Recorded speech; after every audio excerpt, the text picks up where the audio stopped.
पृथ्वीते आचेयत नगर आदि ग्राम, सर्वत्र प्रचार होई बमोर नाम। ये भविष्यवाणी स्वयं चैतन्य महाप्रभु ने की कि संपूर्ण विश्व के एक एक गली, एक एक नगर, एक एक ग्राम में मेरे नाम का प्रचार होगा।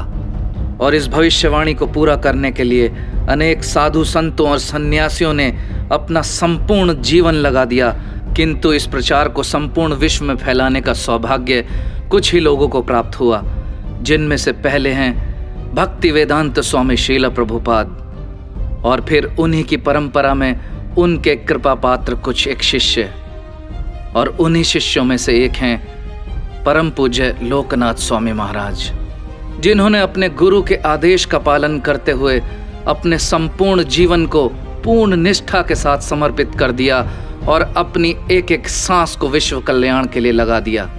बात सन 1949 की है। देश गुलामी की जंजीरों से आज़ाद हो चुका था। तब भारत के एक छोटे से गांव आरवड़े में एक बालक का जन्म हुआ और उसके माता पिता ने उसका नाम रखा रघुनाथ। रघुनाथ शुरू से जिज्ञासु प्रवृत्ति के थे और समाज के कल्याण के लिए कुछ बड़ा करना चाहते थे।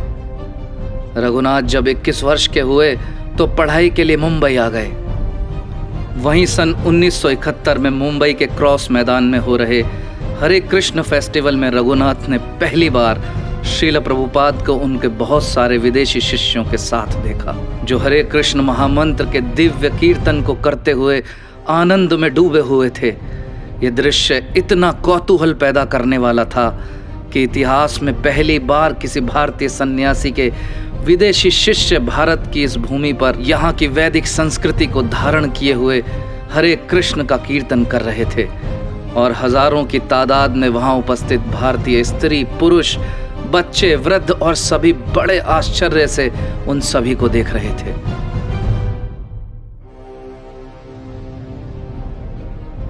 इस दिव्य कीर्तन और दृश्य ने रघुनाथ के हृदय को इतनी गहराई से छू लिया कि रघुनाथ को लगने लगा कि जीवन में अब वह मार्ग मिल गया जिस पर चलकर स्वयं का और समाज का कल्याण सुनिश्चित है। इसके पश्चात सन 1972 में रघुनाथ ने श्रील प्रभुपाद से दीक्षा प्राप्त की और उनका नाम हुआ लोकनाथ। सन 1972 से 1974 तक लोकनाथ प्रभु ने श्रील प्रभुपाद के संरक्षण में रहते हुए मुंबई जुहू टेम्पल में श्री श्री राधा रास बिहारी जी के श्री विग्रहों की सेवा हेड पुजारी के रूप में की। इन्हीं वर्षों के दौरान लोकनाथ प्रभु की निष्ठापूर्वक सेवा और भावना को देखते हुए श्रील प्रभुपाद ने एक दिन उन्हें अपने क्वार्टर पर बुलाया और गंभीरतापूर्वक कहा,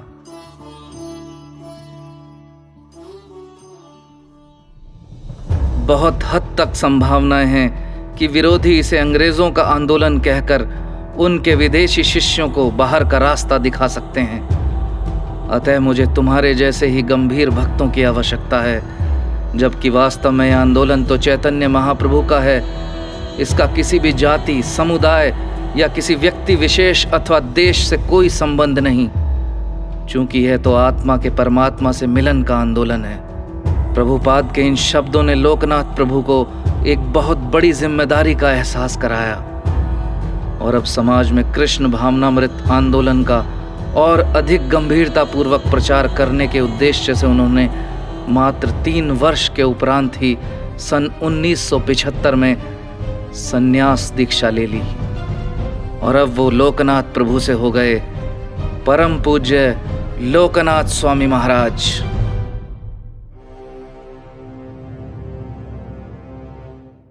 प्रभुपाद का मानना था कि भारत में यदि इस आंदोलन को बढ़ाना है तो यहाँ के गांवों और कस्बों की जनता के मनों को छूना बहुत आवश्यक है। इसलिए उन्होंने लोकनाथ स्वामी महाराज को आदेश दिया कि तुम बैलगाड़ी से इस कृष्ण भावनामृत आंदोलन का प्रचार करो। बस फिर क्या था, यहीं से शुरू हुई इस सन्यासी की वो यात्रा जिसने विश्व के पटल पर एक इतिहास रच दिया। सन 1976 से शुरू हुई इस पैदल यात्रा ने भारत के प्रत्येक गांव कस्बों और नगर के जन जन तक कृष्ण भावनामृत पहुंचाने का कार्य शुरू कर दिया।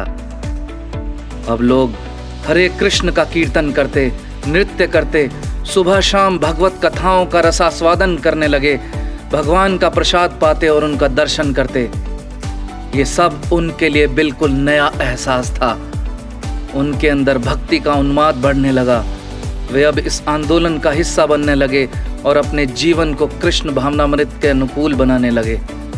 सामाजिक तौर पर अब इस आंदोलन की चर्चा देश भर में होने लगी थी कि किस प्रकार यह आंदोलन आम जनजीवन को बड़ी आसानी से भगवान से जोड़ने लगा था। प्रभुपाद के पास जब इस बात की रिपोर्ट पहुंची तो प्रभुपाद इतने प्रसन्न हुए कि उन्होंने एक चिट्ठी के माध्यम से यह कहते हुए प्रशंसा की कि हमारे लोकनाथ स्वामी संत तुकाराम हैं, जिन्होंने पूरे भारत और खास तौर पर महाराष्ट्र को कृष्ण भावनामृत से भर दिया है।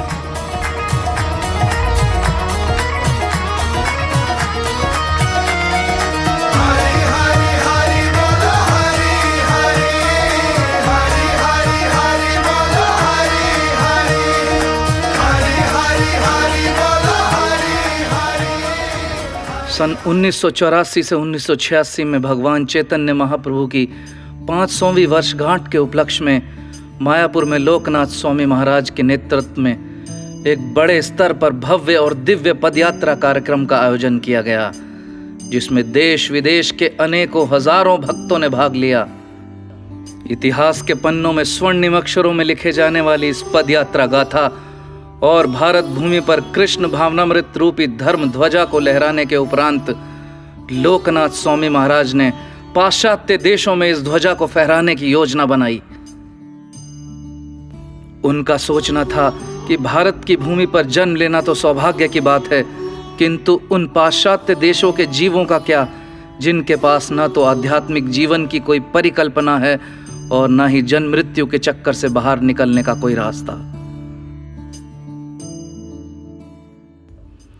लोकनाथ स्वामी महाराज के मजबूत इरादों और अपने गुरु के आदेशों का निष्ठापूर्वक पालन और निरंतर प्रयास और लगन को देखते हुए उन्हें विश्वव्यापी पदयात्रा मिनिस्ट्री का मंत्री बना दिया गया। सन 1991 में भारत के इस महान सन्यासी ने विदेशों के जीवों को अब भाग्यवान जीव बनाने के लिए इस आंदोलन की ओर से बिगुल बजा दिया। पहले पदयात्रा की शुरुआत की गई मॉरिशस की धरती से। मॉरिशस में इसे संपन्न करने के बाद गुयाना की ओर रुख किया गया। वहां भी इसे सफल बनाते हुए संयुक्त राज्य अमेरिका, मैक्सिको और आयरलैंड की धरती पर कदम रखा गया, जो कि प्रभावशाली देशों में आते थे और जहां कली का अच्छा खासा आधिपत्य था। लोकनाथ स्वामी महाराज के कदम आंधी की भांति अब बहुत तीव्रता से एक देश से दूसरे देश की ओर बढ़ चले थे और इन प्रचार कार्यक्रमों को लगातार आयोजित किए जा रहे थे। उन्होंने Hungary, Italy, Netherland, Brazil, Argentina, England, Philippines, दक्षिण Africa, New Zealand, Taiwan, Madagascar, Slovenia, दक्षिण अमेरिका, चेक रिपब्लिक और न जाने कितने ही कम्युनिस्ट देशों, जिसमें क्यूबा और मुस्लिम देश जैसे कि मलेशिया, बांग्लादेश और पाकिस्तान भी आते हैं, वहां भी कृष्ण भावनामृत के इन कार्यक्रमों को सफलतापूर्वक संपन्न किया। इस प्रकार सन 1996 तक लगभग 4 महाद्वीप और 105 देशों को इन कार्यक्रमों से जोड़ दिया गया, जो एक स्वप्न को साकार करने जैसा था।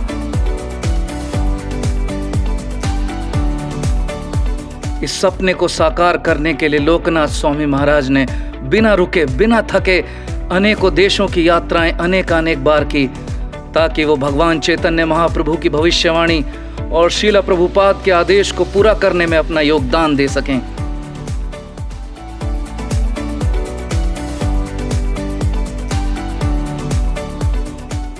लोकनाथ स्वामी महाराज ने अपने जीवन के 50 वर्षों के दौरान लगभग 200 बार विदेशों की यात्राएं की, ताकि समय समय पर कृष्ण भावनामृत के इन कार्यक्रमों का सही दिशा निर्देशन किया जा सके। उम्र की सभी सीमाओं को लांघते हुए श्रील प्रभुपाद की प्रसन्नता हेतु ये यात्राएं आज भी उसी उत्साह, उमंग और निष्ठा के साथ जारी हैं। और इतना ही नहीं, विश्व भर के सभी भक्तों को एक साथ कृष्ण भावनामृत आंदोलन से जोड़े रखने के लिए परम पूज्य लोकनाथ स्वामी महाराज ने जूम टेम्पल की स्थापना की, जिसमें प्रतिदिन विश्व भर के 4 से 5 हजार भक्त महाराज के साथ आकर जुड़ते हैं और हरि कथा तथा हरि नाम का रसास्वादन करते हैं। लोकनाथ स्वामी महाराज ने अनेक दिव्य ग्रंथों का संकलन भी किया और फिर उनका वितरण भी किया, जो आज भी निरंतर जारी है। इन ग्रंथों में भगवान श्री कृष्ण की भक्ति की श्रेष्ठता को स्थापित किया गया है। इन दिव्य ग्रंथों में से कुछ ग्रंथ हैं जैसे पद यात्रा world wide, Brajmandal Darshan, Bombay is my office, Shri Krishna स्वरूप चिंतन, मायापुर वृंदावन फेस्टिवल, भू वैकुंठ पंढरपुर और बैक टू होम इत्यादि। इन ग्रंथों की खास बात यह है कि जब हम इनका अध्ययन करते हैं तो हम किसी न किसी रूप में श्री कृष्ण की चेतना से अभिभूत हो जाते हैं, क्योंकि ये सभी ग्रंथ भगवान श्री कृष्ण की भक्ति से संबंधित हैं और यहाँ साक्षात हमें श्री कृष्ण से संबंधित ज्ञान और विज्ञान का साक्षात्कार हो जाता है। कृष्ण भावना से संबंधित महाराज के अनुभव हृदय को इस प्रकार छूते हैं कि यदि गंभीरता पूर्वक इन ग्रंथों का अध्ययन किया जाए तो साक्षात कृष्ण के रूप, गुण, लीला और धाम का दर्शन हम आसानी से कर सकते हैं। जहां एक तरफ लोकनाथ स्वामी महाराज का प्रचार कार्य और उनके ग्रंथ जीवों का उद्धार कर रहे थे, वहीं उनका दिव्य कीर्तन संसार भर में धूम मचा रहा था। हरे कृष्णा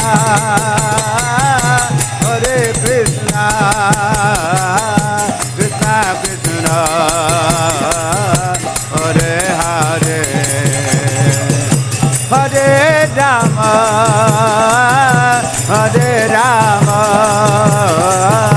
राम राम हरे हरे। लोकनाथ स्वामी महाराज जी के द्वारा किए जाने वाले सुमधुर कीर्तन को सुनकर देश विदेश के भक्त कीर्तन से आसक्त होने लगे। ये कीर्तन एकमात्र वाद्य यंत्रों से निकलने वाली सुमधुर संगीत की तरह नहीं, बल्कि हृदय से निकलने वाली कृष्ण के प्रति एक करुण पुकार की तरह था, जिसने संसार के सभी जीवों के हृदयों को सम्मोहित कर दिया। आज भी लोकनाथ स्वामी महाराज का कीर्तन संपूर्ण विश्व में विख्यात है और प्रत्येक वर्ष मायापुर में होने वाले कीर्तन मेला का मुख्य केंद्र भी होता है। आज भी हजारों की संख्या में भक्त रोज इन कीर्तनों के माध्यम से अपनी चेतना को शुद्ध कर रहे हैं और कृष्ण भावनामृत में आगे बढ़ रहे हैं। तो हम देख सकते हैं कि परम पूज्य लोकनाथ स्वामी महाराज को भगवान श्री कृष्ण ने अनेक गुणों से सुसज्जित किया और इन सभी गुणों का उपयोग उन्होंने कृष्ण भावनामृत आंदोलन के प्रचार और प्रसार में कर दिया। इन सभी गुणों के बीच एक ऐसा विशेष गुण भी परम पूज्य लोकनाथ स्वामी महाराज के भीतर है, जो यदि कृष्ण भावनामृत आंदोलन से जुड़े प्रत्येक भक्त के भीतर आ जाए तो ये भौतिक जगत भी वैकुंठ हो सकता है। और वो गुण है अन्य भक्तों के लिए हृदय में करुणा और प्रेम। बात प्रभुपाद सेंटेनियल के समय की है, जब लोकनाथ स्वामी महाराज ने प्रभुपाद की प्रसन्नता हेतु प्रचार कार्यक्रमों की अनेक परियोजनाएं चलाई। उन सभी परियोजनाओं में एक अति विशेष परियोजना थी उन भक्तों को जोड़ना जो किसी भी कारण से, किसी भी नाराजगीवश श्रील प्रभुपाद के इस इस्कॉन मूवमेंट से कुछ देर के लिए दूर हो गए। परम पूज्य लोकनाथ स्वामी महाराज ने इन भक्तों को पुनः इस्कॉन मूवमेंट से जोड़ने के लिए अपना एड़ी चोटी का जोर लगा दिया और अपने विनम्र स्वभाव, प्रेम पूर्वक आदान प्रदान की पद्धति और श्रील प्रभुपाद की कृपा को आधार बनाते हुए पुनः उनमें से अधिकांश भक्तों को श्रील प्रभुपाद के इस इस्कॉन मूवमेंट से जोड़ने में सफलता प्राप्त की। तो इस प्रकार हम देख सकते हैं कि प्रभुपाद के ये निष्ठावान शिष्य और भारत के महान सन्यासी अपने मन, वचन और कर्म के द्वारा बिना एक पल भी गंवाए चैतन्य महाप्रभु के वचनों को सार्थक करते हुए निरंतर संसार को आध्यात्मिक उन्नति की ओर ले जा रहे हैं।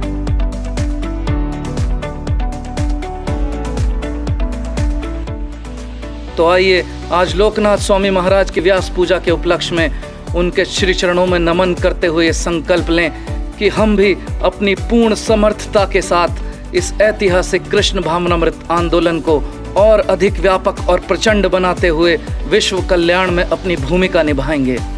श्रील प्रभुपाद की जय। परम पूज्य लोकनाथ स्वामी महाराज की जय।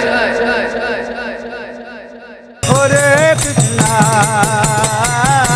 हरे कृष्णा कृष्णा कृष्णा